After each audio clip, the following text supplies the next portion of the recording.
due to an issue with power steering, where according to the U.S. National Highway Traffic Safety Administration, the recall is for certain 2023 Model 3 and Model Y vehicles. The agency said that the printed circuit board for the electronic power steering assist may become overstressed, which may result in the loss of power steering assist when the vehicle reaches a stop and then accelerates again, as the loss of power could result in more effort being required to control the car by drivers, particularly at low speeds.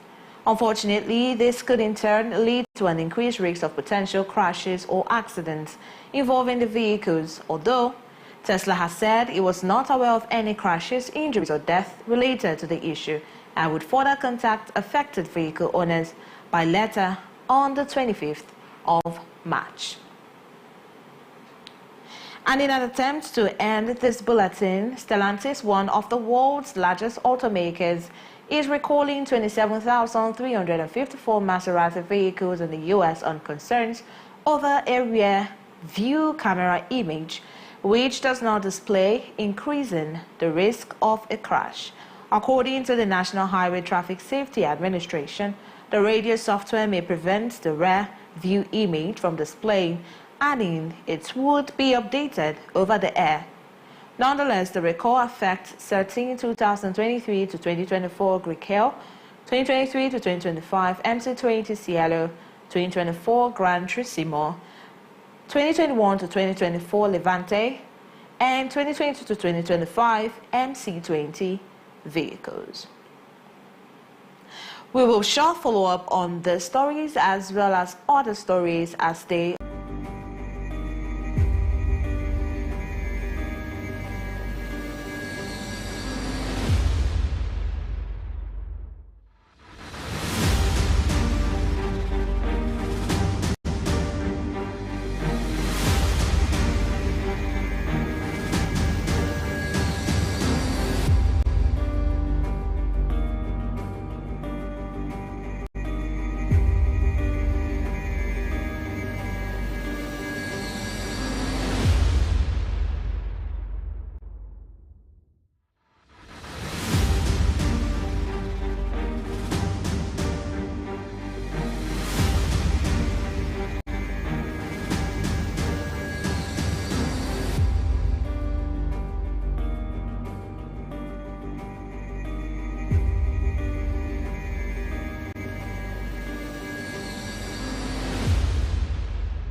good evening to you, viewer, and welcome to Women in Business, a show that profiles women, executives, and even the next door store owner, showcasing Igbo greatness to the world. I started always obsessed with books ever since I was a child. The stress of always converting naira to dollar and... An incompetent means an incompetent person.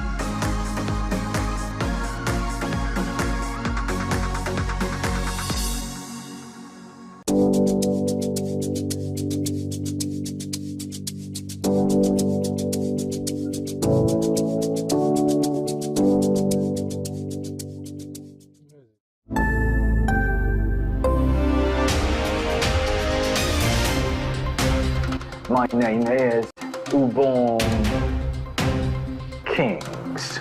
I am Marvelous Akwamaga. I am Chioma Okbala. My name is Ifunaya Ndule, but I'm living in a market speaking.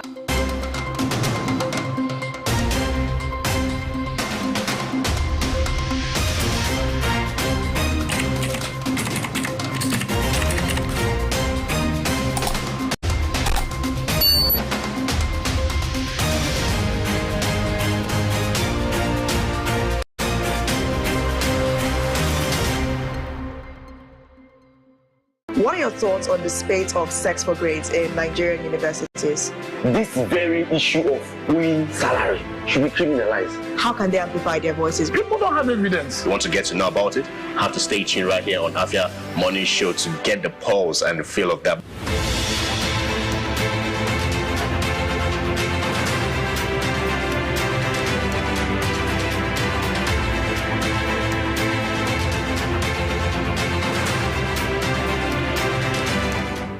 Hey ladies, join us on Gyna Plus every Wednesday at 6 p.m. right here on Afia TV, DSTV channel 254 and GoTV channel 17, where we will delve into health issues affecting girls and women in society. Breastfeeding doesn't even cause breastfeeding. The frequency of breastfeeding means the approach you take to make sure that your well-being is maintained.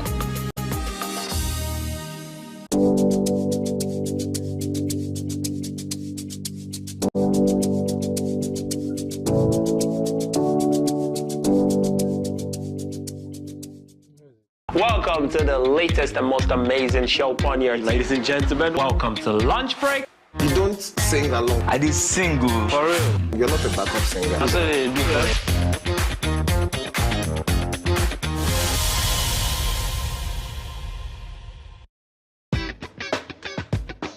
It's a brand new week and another opportunity for us to gist and me to tell you, bring all the spice, all the things that are hot, trending and exclusive on social media. Sometimes I know there's constructive criticism. I know that you know how to quote it. So for the people that don't understand, I want to be like, oh, why are you doing this? Please, I'm not a cross-dresser. I'm only doing this because of the money on Facebook.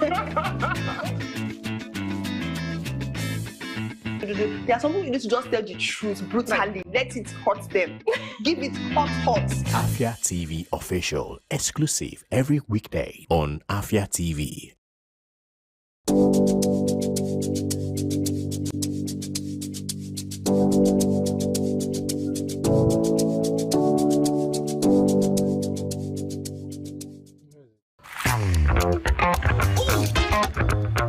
Time check is 2 p.m. and it's time for us to vibe, chill, and relax. Ladies and gentlemen, welcome to Lunch Break on Afia TV. So Lunch Break is all about the music, it's all about fun, it's all about entertainment, it's all about entertaining gossip and stories from social, it's all about the latest trends, it's about what's lit, it's all about the games with our guests, and yes, in general, I like to say it's all about the vibe and vibes only. AfiaTV.com.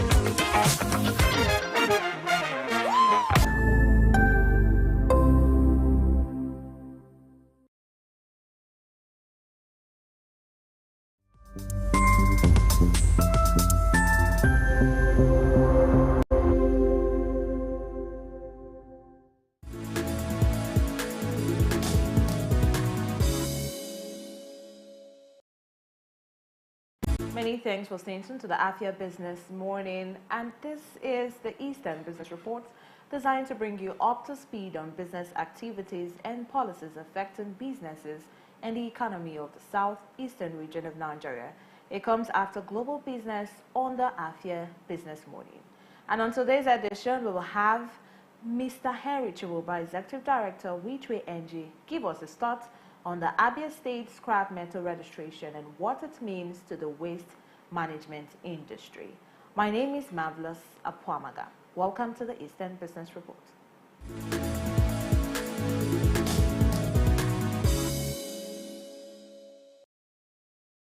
Welcome back to the Eastern Business Report. The Abia State government, through its Ministry of Environment, has ordered all individuals involved in metal scrap dealing to avail themselves for registration.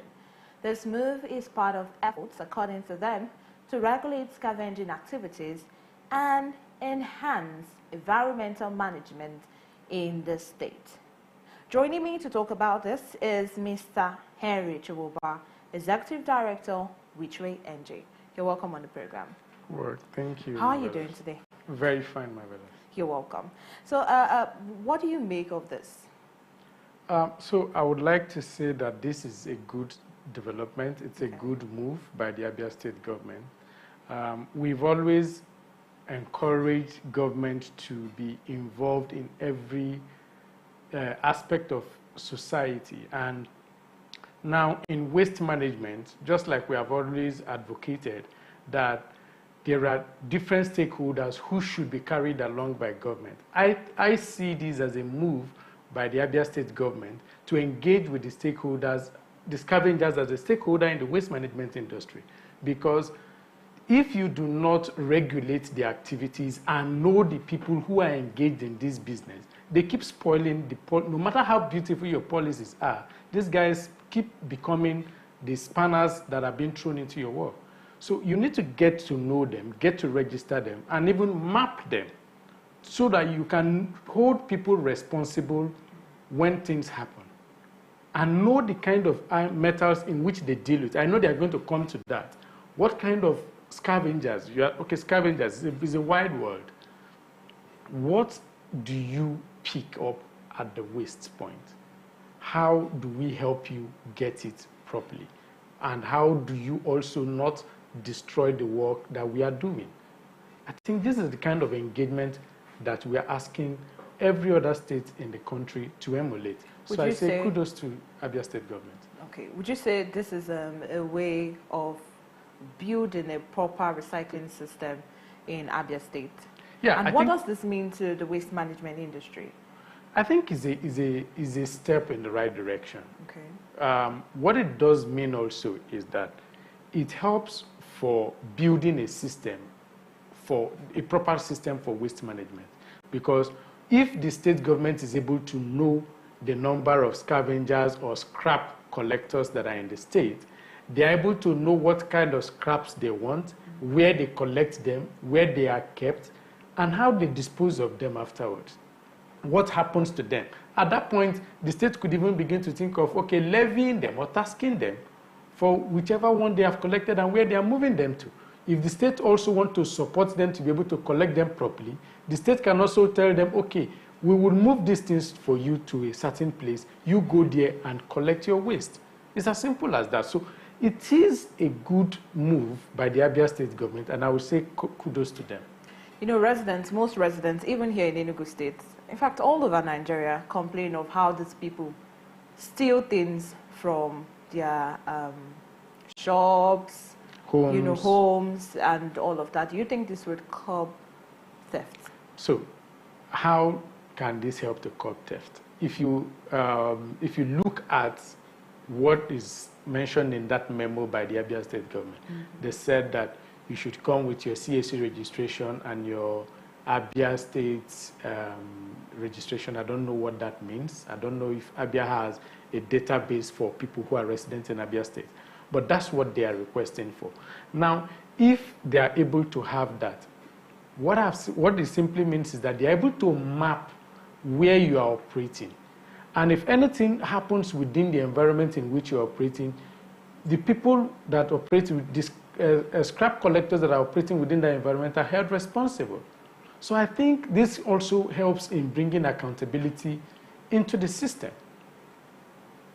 So if you ask me, the move by the Abia State government to register scavengers, scrap collectors is a good one. How it is going to help to solve the issue of theft is that if within a particular locality, let's say using Enugu for example, let's say at New Haven, we have 10 scrap collectors and scavengers within that environment, and within a particular street in which XYXZ scrap collectors are operating, certain things go missing. They are called to account for it. So they also become interested in monitoring and understanding who comes in there to pick up trash and who goes out. So if within the area in which you operate, we observe, the Abia State government observe that their waste collection points are always scattered, these people are held responsible. So they would also help the state government to police the waste points and ensure that nobody comes there to dispose of waste anyhow. So these are good things, these are good steps, these are good policies that we are saying that state government should emulate. We're talking, these are stakeholders, bring stakeholders involved in the system, and they would help you build it, because they are the ones who have different interests which they have to protect. So also give them the platform to exercise that, and then you would have a smooth running system in the end. Okay, thank you, Mr. Chimoba. Now, given that for now there's no mention of a registration fee, do you think it is likely that these scrap scavengers will eventually be required to pay tax in the future? Well, if they are required to pay tax, we would advocate that the state government make it as reasonable as possible. Paying tax is not a problem, but making the tax affordable or commensurate to what the person is doing is what we are encouraging. And also, if you look at the current system in which people are employing in terms of waste management, rather it is the waste to wealth system that is being built. So governments sometimes even aid the persons who help them to collect this waste by giving them some stipend to help, especially for plastic waste. But for metal waste, I think it's going to be a different business entirely, because that is a huge resource for the people who are collecting the metal waste. So the government would also have to disintegrate the different type of waste collectors, the scavengers, what type of waste they collect, and categorize them in that manner to tax them, not a blanket tax for everybody. Okay, how sustainable do you think this tax will be? Is it the tasking or the registration? I'm talking about the tasking. I'm not even talking about the registration yet, because when our correspondent went out to, get opinions from these scavengers, they refused to speak. And, something came to mind. I was like, maybe these people are not even aware that they are doing a registration, or they are supposed to do a registration. So that is a different question. My first question is, how will it be? Do you think tax will be sustained? If these people start paying tax, do you think it can be sustained? So it can. Tax collection is possible to be sustained, just like I've said, if a proper mapping system is put in place and scavengers and waste collectors are given areas in which they should operate. So you cannot cross your boundary to another person's area. The person would definitely raise fire, because they know at that point they would know themselves. If we are 10 metal scrap collectors in Enugu alone, then we would have to mark our territories very well, because if you, just like I was reading one of the policies by SWAMA in October last year, where SWAMA, that's the Enugu State Waste Management Authority, says that every waste generated in Enugu is the property of the state government. So if that has been done, and then the state government has entrusted that property to a particular person within a particular space, you cannot encroach into it. Then you'll be prosecuted, because you'll be breaking the law. So this for me is a good thing. And in terms of levying and taxing, how it is going to be sustained is because if you have been given an area to operate, you have to pay your tax for for you to be valid in operating that environment. If you do not, then that license is taken from you and handed over to a person who is willing to be tax obligated. So it's as simple as that. So sustainability, I don't think is going to be a problem. Okay. But what we keep asking government to do is not just make good policies like this, but implement them, follow them to the latter. That is what we want to see the Abia State Waste Management Authority do. Follow the implementation of this to the latter. And I want to say that I think that the Abia State Waste Management Authority has been deliberate in terms of waste management.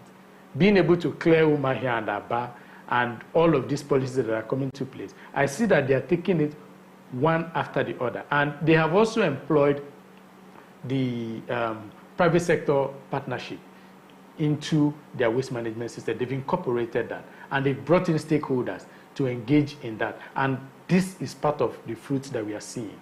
Because like I've always said, engage with these people. And what I think from what you've said, that the scavengers refuse to respond. Yeah. The state government should have engaged with the scavengers first and ask them, how best do you think we can do this and make it work? And hear from them. Not just sit down in your office and draft a policy and impose it on the people. Engage with them, bring them to a table, have a discussion, and from that discussion, develop the policy that is workable and implementable. How is it possible to even reach these people? Do they have like a body, a union of scavengers? Because these people, most of them don't have phones, they don't use the internet, and this is where most information are passed. You look at the scavengers as just those who go to the waste bin, to the waste points to pick.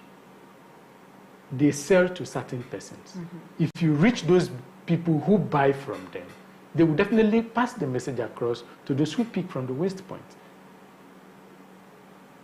So they don't just pick the trash and consume it. No. There are people who have a business in which they deal with. And it is those people who actually sustain them by sending them out. So if the government is able to pick those big players in the sector, then they've eventually arrested the issues of the people who go to the trash, who go to the waste points to pick the trash. What challenges do you think this development would face? Yes, part of the challenges I see, one is commitment of government to actually follow up this implementation. Two is, how do you do a proper mapping of areas and scavengers? Mm-hmm. How do you map? How do you delineate areas in which certain scavengers should work and who do you hand over such areas to? These are key things that the government must put into consideration.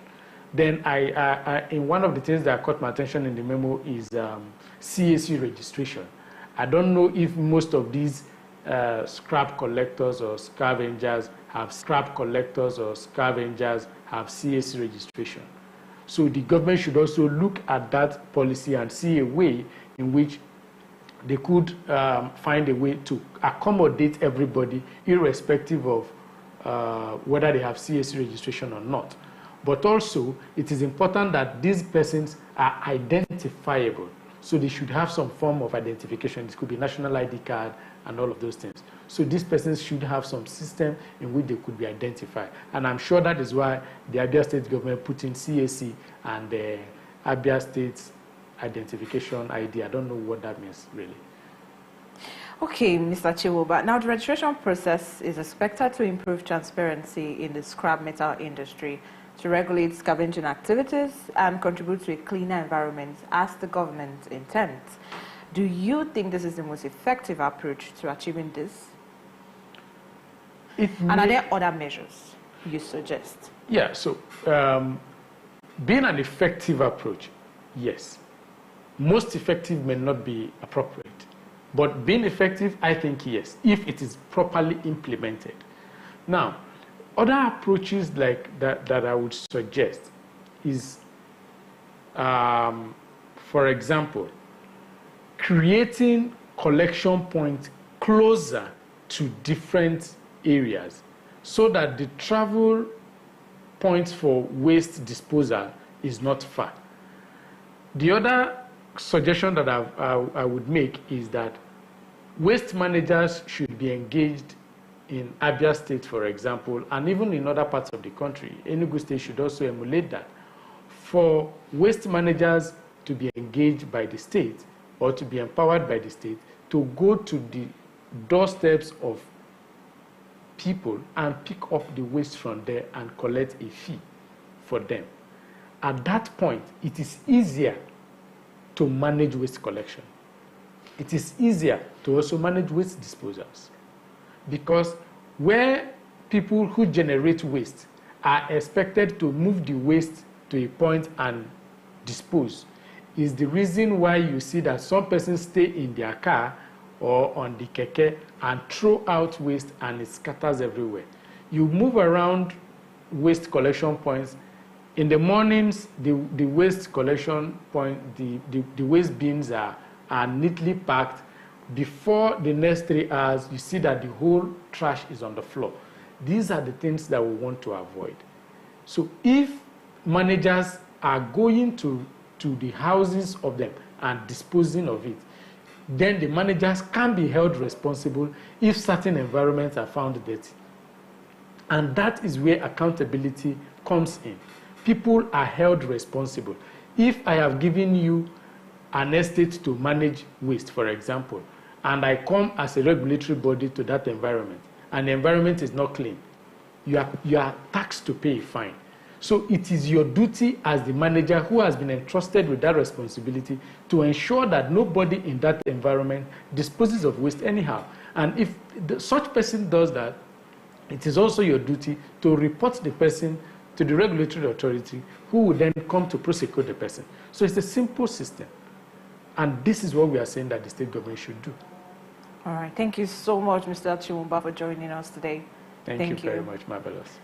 Now, you're still watching the Afia Business Morning live from Enugu State, Nigeria. Kindly join in on this conversation and watching live right now on our dedicated Afia Business YouTube channel.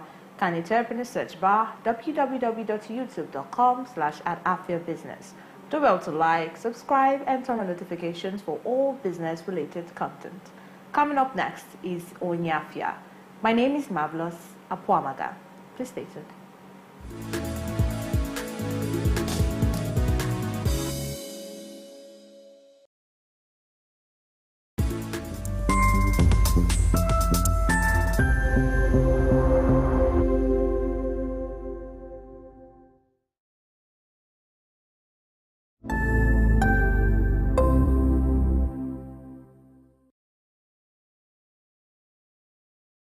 Welcome to Afia TV,